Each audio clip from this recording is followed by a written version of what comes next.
Mapalad ang mga taong inaaming nagkulang sila sa Diyos, dahil makakasama sila sa kaharian ng Diyos.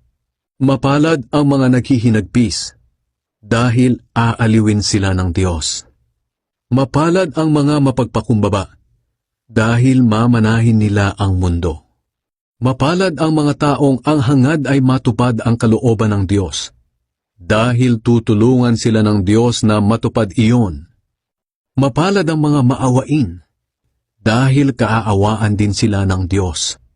Mapalad ang mga taong may malinis na puso, dahil makikita nila ang Diyos.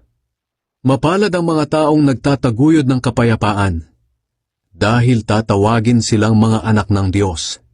Mapalad ang mga dumaranas ng pag-uusig dahil sa pagsunod nila sa kalooban ng Diyos, dahil makakasama sila sa kaharian ng Diyos. Mapalad kayo kung dahil sa pagsunod ninyo sa akin ay iniinsulto kayo, inuusig at pinaparatangan ng masama. Ganoon din ang ginawa nila sa mga propeta noong una. Kaya magalak kayo dahil malaki ang gantimpala ninyo sa langit.